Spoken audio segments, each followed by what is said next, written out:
I spent years respecting my ex's choice to wait until marriage, but as soon as we broke up, she slept with some older guy from work, and now that she's not waiting anymore, she suddenly wants me back. I, 23M, met my ex, 21F, 3 years ago. We lived on campus at uni in different halls of residence. After a few months, we got together and for the most part had a very happy relationship. There was always one issue though. My ex grew up in a very religious home. Her father is a pastor. She has been open with her family that she does not share their faith. They weren't happy about it but accepted that she has to make her own choices on that. Nevertheless, I think some of that religious upbringing was still in her mind. I grew up in a different religion but was never very serious about it, and am no longer religious. Our relationship was pretty normal except that she told me very early that she had her V card and wanted to stay that way until she was married. It wasn't for religious reasons, as I mentioned she isn't religious. But she was very focused on not disappointing her dad. We did other intimate things, just not intercourse. I never had much luck with girls growing up, and going into the relationship I had my V card. And I still do, at least if you classify having your V card as never having gone all the way. Anyway, I was becoming more resentful of the fact that everyone I know was having normal intimate relationships and we weren't. I couldn't understand why she didn't want to have a full intimate relationship, though of course I never pressured her about it. I felt that while I was at uni, and pretty broke, getting married was something for the future. Last year, I was in my last year of uni and she was working in her first professional job. Her degree was shorter than mine, so she finished uni first despite being younger than me. She was talking a lot about all these successful guys she met at work, which did make me feel lesser as I was still a broke uni student. Coupled with her still not wanting a full intimate relationship, it did make me feel more resentful. We had some arguments about it and after a while I felt that I should end the relationship as we wanted different things and our lives were on different paths. It was awful. She was crying a lot and I felt terrible afterwards. Anyway, it has been nearly 6 months since we broke up. We haven't been in touch at all for most of that time. I have not been involved with anyone else in that time, as I was 100% focused on finishing my degree. I have finally finished uni and am about to start my first professional job. She recently got in touch again and asked to meet up. I was hesitant, but decided we had so much good history that I should hear her out. She told me she's been missing me terribly these past 6 months. That she thinks she wants to get back together, and is open to having an intimate relationship now. I asked her why now? What changed? And she looked uncomfortable. After a little prying, she said she had a short-term fling with one of the older guys at work while we were broken up. Which of course was fine as she wasn't my girlfriend anymore. Anyway, she said he persisted with her until she started being intimate with him. She ended it with him recently. She was clear that it was consensual, but that the guy was very persistent with pursuing sex with her. I was gutted. I couldn't understand why she'd make me wait all those years, but was fine doing it with some new guy she'd only been seeing a short time. I asked if the reason she was open to having an intimate relationship now is because she doesn't have her V card anymore. She said yes. I asked her to give me some space to process all this. I'm conflicted and would love some advice on this. I have missed her a lot and still have strong feelings for her, but at the same time it feels like I was strung along for years. It's hard to put my finger on why I don't want to take her back. Everything logically makes sense for us to get back together. I'd even get to finally have an intimate relationship with her. But I feel awful about this whole thing and don't want to ignore those feelings. Update, 8 days later, hello again. I appreciate people taking the time to comment on my last post. The response was a lot more than I expected with over 2,000 comments. I'm amazed so many people wanted to comment about my situation. Thank you. Warning, this post is long. I have kept a daily journal since I was 16. A lot of what follows is dumps from my journal. Yes, I know I'm not concise. I'm going to refer to my ex as Ellie, not her real name. I'd like to write a bit about the comments because so many people took the time to provide their thoughts and I appreciate that. The majority of comments were some variation of move on, a clean break, a strong recommendation with a lot to recommend it. A minority said give her a chance and see how it goes. Plenty calling me a jerk for ending it because I wanted sex in our relationship, or for being obsessed with her virginity. That I dumped her because she wouldn't put out. And quite a few saying my breaking up with her made her feel like sex is necessary to keep a guy and that it drove her heartbroken into the next guy's bed. There were a few she's pregnant comments. Not that I know of, it's not impossible but if that happens it won't be anything to do with me. The dude saying I should screw her and leave her, or worse, seriously some of you guys need a hug, or a psychologist. No. I would never use her like that, no matter our past. Ellie and I were a loving couple for years. That counts for something even after we broke up. Feeling hurt doesn't justify using her, or anyone else for that matter. As for comments that I have some hang up about taking her virginity, my issue when together was that we weren't having sex in our relationship, not whether she was a virgin or not. Her being a virgin was her reason for being abstinent, but wasn't directly an issue either way to me. If she hadn't been a virgin and wanted to be abstinent I would have been in the same situation. The title of my last post was not great really. I broke up because we were not having sex, not because she was a virgin. Bear in mind, for 3 years Ellie had everything she wanted from our relationship. Boyfriend, love, affection, loyalty, support, and a guy who respected her wishes to be abstinent. While she got 100% of what she wanted, for me there was a big element missing. And there was no way to reconcile that. Either we were having sex or not having it. Sex requires both to say yes and that wasn't going to happen. With hindsight I should have ended the relationship early on, when Ellie first told me she wanted to not have sex until marriage. When we got together I was a naive 19-year-old who had never had a girlfriend before so I kind of went along with things because I really liked her and got along with her so well. I fell in love with her and then kind of felt stuck in a relationship that wasn't what I wanted. I've learned from this and won't make that mistake in the future. I want to make active, not passive choices in future relationships. To not just go along with things because that's what the other person wants. Our views about sex in our relationship were not compatible, so I ended the relationship rather than waiting any longer hoping she'd change her mind. It was scary to take that step and I put it off for way too long, because I didn't want to hurt her. But I couldn't stay in the relationship just for her, I had to also consider myself too. My mistake was waiting so long to get to that point. I regret that as it caused her more hurt than if I'd ended it early on. Many of you say that sex just isn't that important. But for me it is, at least as part of a relationship. You can disagree. That's fine. Some people are fine being in no sex relationships. No judgment from me, but that's not what I want. Some people took issue with me saying I felt she strung me along. On reflection, that's fair. Ellie was clear to me about wanting to not have sex until marriage. I foolishly stayed way too long hoping she'd change her mind one day. She didn't. That was my mistake. I strung myself along really. She never led me on in any way. It hurt to learn that she had sex with the next guy relatively quickly after I waited so long. But she is my ex, so that is not my business anymore. She is allowed to change her mind. She can have sex, or not, with whoever she chooses. I don't get a say in that. My hurt is an emotional response, not a logical one. Logically I see she did nothing wrong by me, I'll get over it. It's just my bruised ego if I'm honest with myself. Feeling I'm somehow a lesser man because she took that step with the next guy. I know objectively that isn't true, but I sure feel it. I was not a perfect boyfriend and I have made mistakes. I have learned from them. I don't regret breaking up with Ellie and still think it was the right decision for me. Enough background. A few things have happened. Last weekend was the Australia Day long weekend. I was on a camping trip, in the Grampians for any Aussies reading. It was so nice to be in nature, to do some bushwalks with friends and decompress. It felt good to talk about the Ellie situation with my mates around the campfire. Most of them knew Ellie pretty well from our years together and they had a range of views, just like the commenters on my post. And I got the usual good-natured crap about still being a virgin. I learned there's an expensive bottle of scotch they bought a while ago that's going to have its seal cracked when mine is. Bastards lol. One great question a friend asked was whether I would have ever decided to reach out and take Ellie back if she never reached out to me first. The answer is no. It was so obvious to me. That cut through a lot of the confusion for me. I was being too passive in this situation, and needed to do what I wanted. Not just react to what Ellie wanted. By the time I was on the way home, I had decided to not get back together with her. But that was moot. When I was driving home and got a mobile signal again, no mobile network where we had camped, the network delivered a bunch of messages from Ellie all at once. She said she was wrong to ask me to get back together, and that she's back with Tim, fake name, now. She also texted that the thing with Tim is more serious than she told me when she last met with me. She apologized for misleading me about her and Tim's relationship. If you remember, she called it a fling before. She asked if we could meet to talk about it. I was not happy so I just texted back no. Not very mature of me but I wasn't in the mood to hear more about all this. And I was surprised and pissed off that she lied to me. That seemed very out of character for her. She tried calling me but I didn't want to answer. She sent another text saying Tim and I had a fight. I shouldn't have come to you. And finally I'm sorry. When I got home, I was an idiot and let my curiosity get the better of me. I looked up Tim online. His real given name is uncommon so it wasn't hard to find. Found him on LinkedIn which gave me his full name. Ellie is one of his connections and he works at the same firm so I was confident it's him. He's a director at their firm, one level below partner. He also has pics on Insta. Lots of posts about his adventures around the world at various events and exotic places, as well as shots with an expensive looking car. A few photos of him with Ellie with their arms around each other in Singapore in November. I guess that confirms it was serious. He wouldn't have public pics with her for a casual fling. All that just made me feel bad. No good comes from comparing myself to my ex's successful boyfriend. Ellie is not my girlfriend and I'm not in competition with Tim. So I won't do that again. My ego's bruised enough already. I have been living a very frugal life my whole time at uni, aka poor as heck, so I know I can feel inferior when I see people with wealth. That's another me problem to sort out. Anyway, all that was on Sunday afternoon and evening. On Tuesday evening, Ellie knocked at my door. She said that she knows I didn't want to talk to her, but she felt bad about everything and hoped I would to let her explain herself, clear the air, then I'd never see her again if that's what I wanted. I let her in.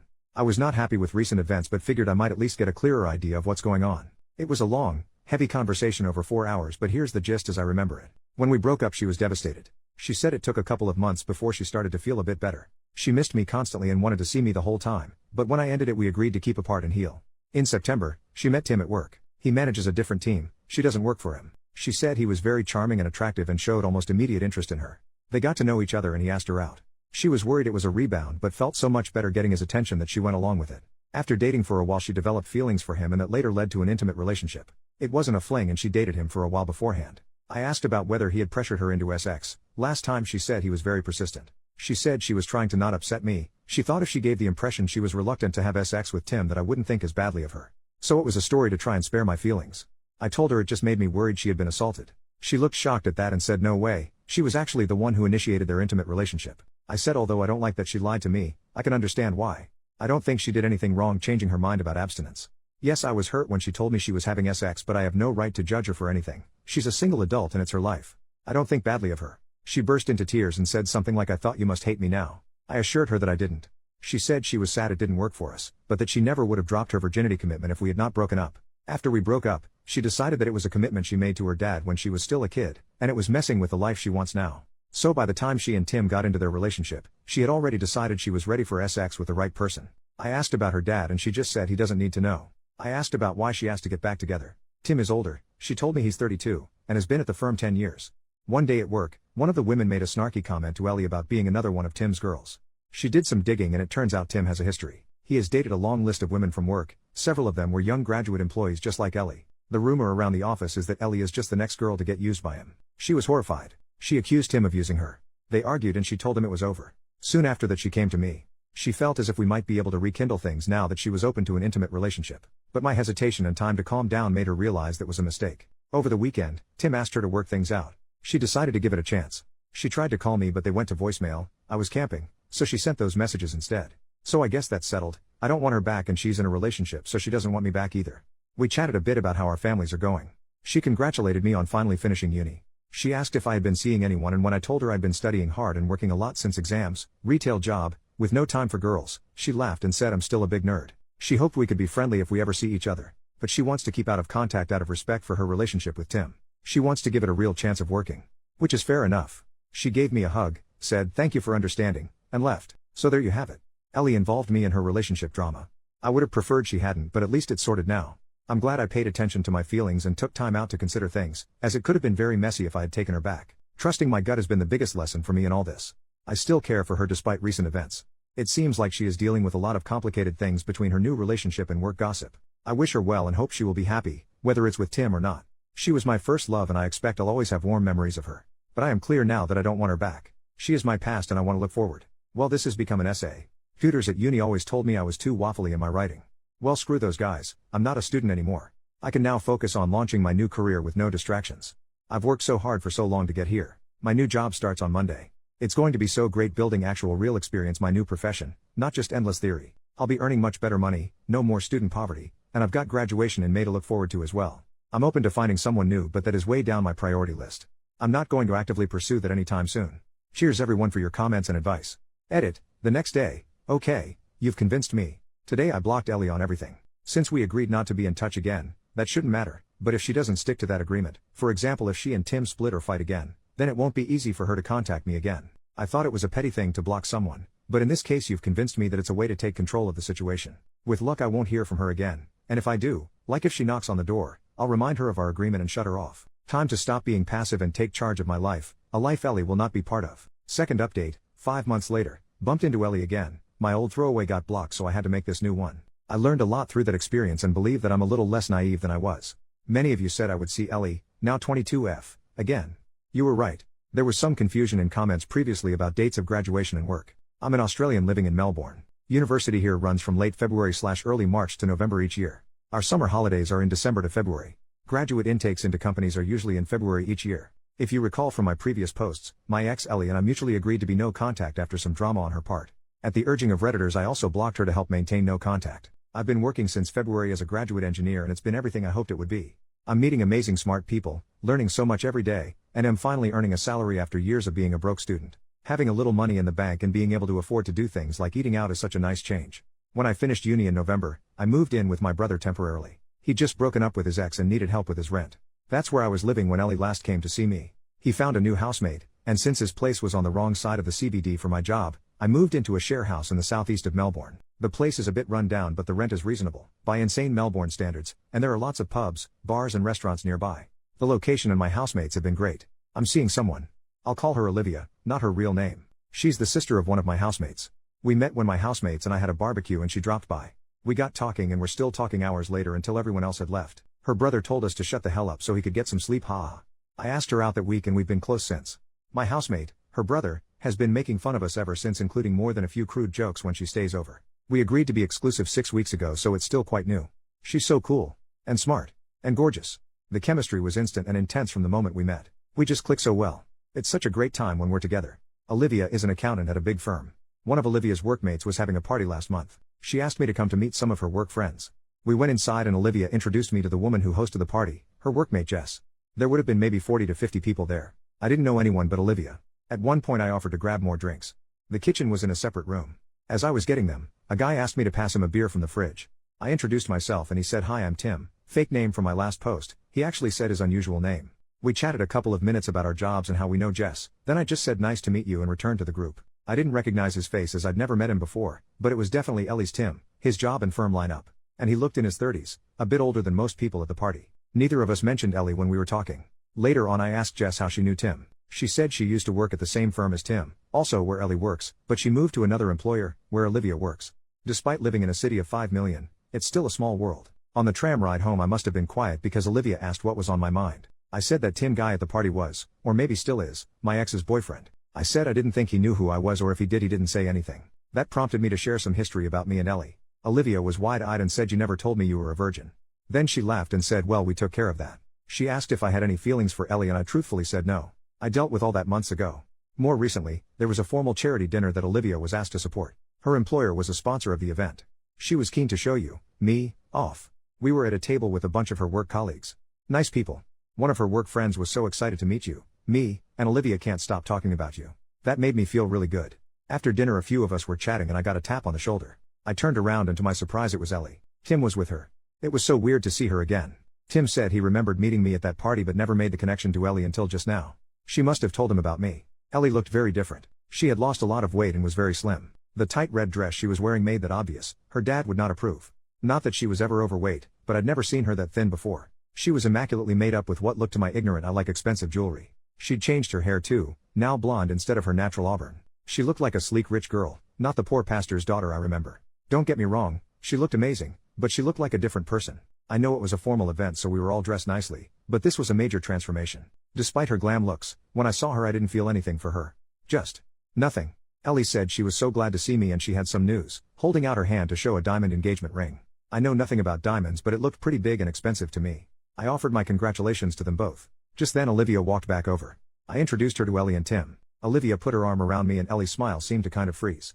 I didn't really know what else to say, so I just said nice to see you again and wished them all the best for the wedding. Tim walked off and Ellie just sort of stood there a moment. It was awkward. Later on, as we were leaving, Ellie was staring at us as we walked out. Olivia said later that I think she still has a thing for you. I said it doesn't matter. Anyway, cut to a few days ago.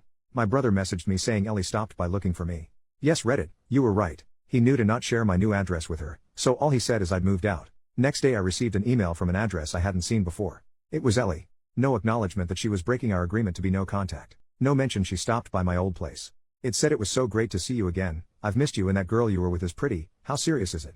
And telling me she and Tim have big plans for their wedding next year and she hopes I can come. I was annoyed because she is trying to make her life my business. Again.